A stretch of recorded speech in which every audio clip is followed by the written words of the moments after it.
వృచ్చికం వారికి కనుక చూసుకున్నట్లయితే మీకు భాగ్యభావంలో మౌఢ్యం ఏర్పడుతుంది జూలై 15వ తేదీ నుంచి ఆగస్టు 13వ తేదీ వరకు.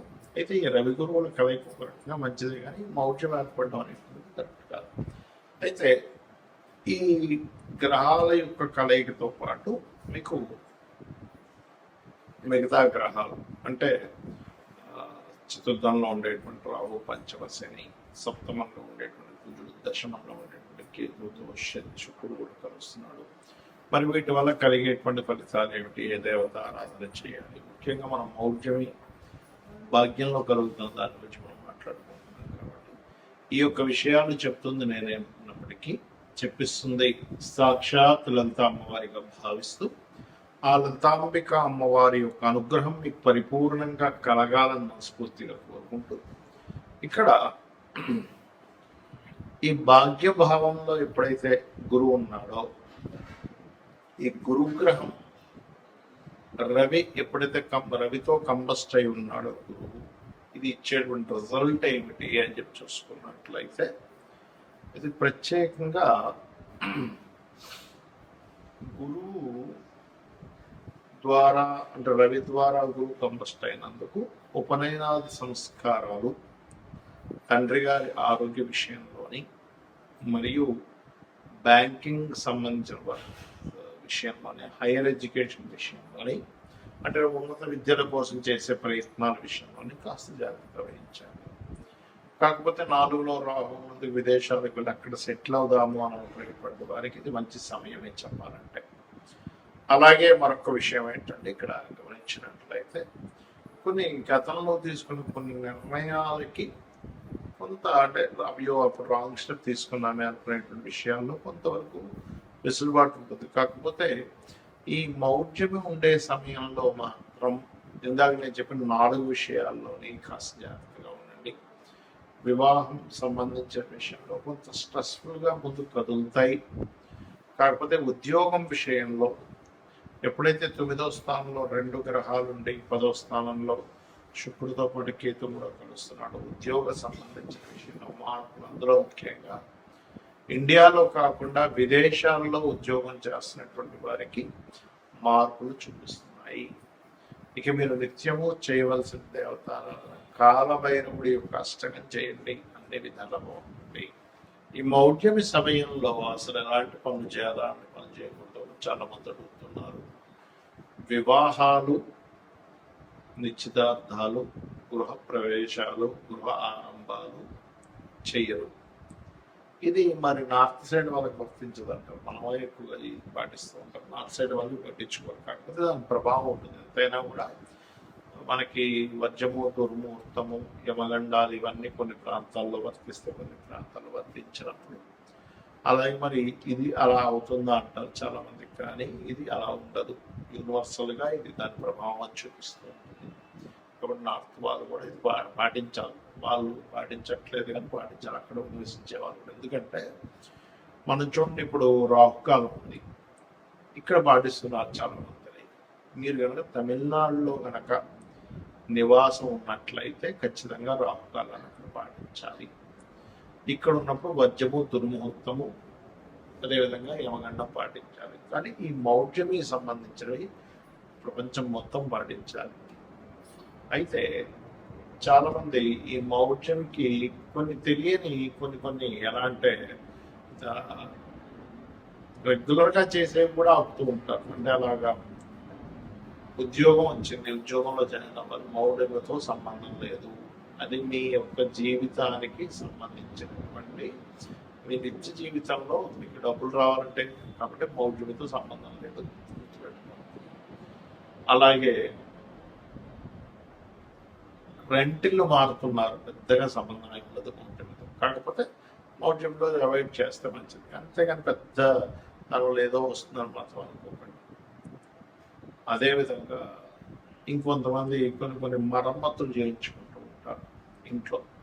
ఏమైనా వాస్తు దోషం ఉంది, మౌఢ్యంలో చేయించుకోవచ్చు, ఏమి సంబంధం లేదు. నువ్వు సెట్ చేసుకునేదానికి చేసుకోవచ్చు.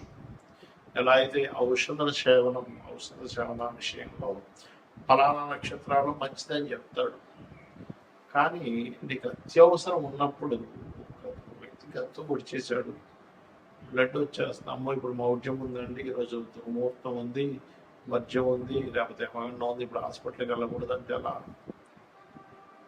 యాక్సిడెంట్ అయింది, వెంటనే తీసుకెళ్ళి వాళ్ళు అతను రిపేర్ చేయించాలి. అత్యవసర వస్తువుల్లో ధర్మం ఎలా అంటే మీకు ఆపద్ ధర్మాలు అనుకుని ఉంటాయి, అలాంటి సందర్భాల్లో ఈ మౌఢ్యం సంబంధం లేదు. అలాగే మరొక విషయం ఏంటంటే, ఇప్పుడు నేను మీకు ఇందాక ఒక్కొక్క రాశి వాళ్ళకి మీకు చెప్తూ వచ్చా ఈ మౌఢ్యమే సంబంధించిన విషయం. మేషం వారికి ఈ ప్రాపర్టీ విషయంలో, వృషభం వారికి అగ్రిమెంట్స్ అని, మిథునం వారికి ధన విషయంలో, కర్కాటకం వారికి అప్పుల విషయంలోని, లేకపోతే బాధ్యతలు స్ట్రక్ అవడం అని, సింహం వారికి ఇన్వెస్ట్మెంట్స్ అని, కన్య వారికి బిజినెస్ రిలేటెడ్, తుల వారికి జాబ్ సంబంధించిన, మరియు అదేవిధంగా వృచ్చికం వారికి దూర ప్రాంతంలో అంటే ఉపనయనాల సంస్కారాలు, ధనస్సు వారికి ఏమో షేర్ మార్కెట్ అండ్ ఇన్సూరెన్సెస్, మకరం వారికి ఏమో వివాహ సంబంధించిన, మరియు ఈ కుంభం వారికి ఏమో మన ఏదైతే ఇందాక చెప్పుకున్నామో ఈ అప్పులు ఇవ్వడం తీసుకోవడం, జాబ్ సంబంధించిన, మరియు అదేవిధంగా శత్రుత్వాల విషయంలో, మీనం వారికి సంతానం సంబంధించిన. ఎందుకు అంటే వాళ్ళ లగ్నం నుంచి ఆ భావం ఆ స్థానం అవుతుంది. అన్ని విషయాలకి కాదు, పర్టికులర్గా వాళ్ళ పర్సనల్ చాట్లో ఈ విషయంలో జాగ్రత్తగా ఉండాలి.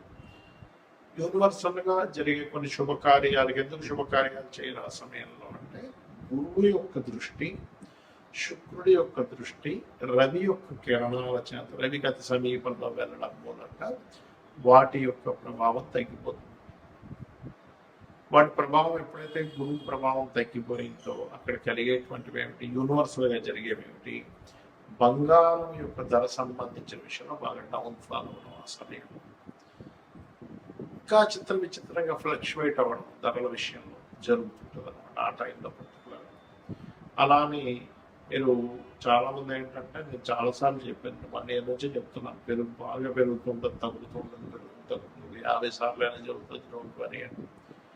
ఇక్కడ చాలా మంది చేసే మిస్టేక్ ఏంటంటే, వాళ్ళ జన్మజాతకాలలో రవి గురువులు పాడైపోయి ఉంటే తెలియక బంగారంలో ఇన్వెస్ట్మెంట్ చేస్తున్నారు. దానివల్ల తెలియకుండా హైలో ఉన్నప్పుడు కొన్నాను, తగ్గినప్పుడు అమ్మడం జరుగుతుంది.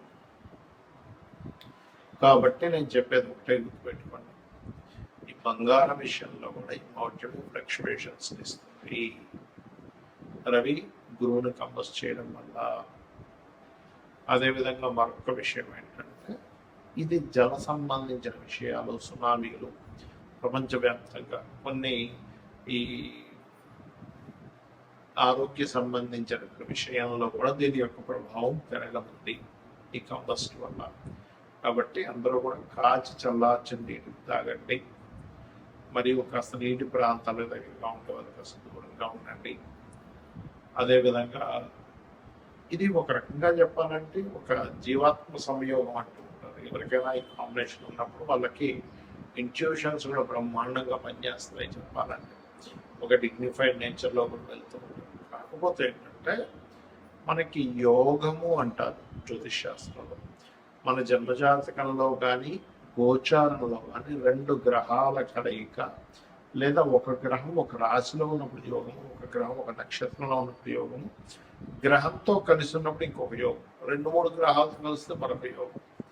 ఇలా యోగము ఏర్పడి గోచారంలో ఇచ్చే రిజల్ట్స్ చాలా బలంగా ఉంటాయి, గుర్తుపెట్టుకోండి.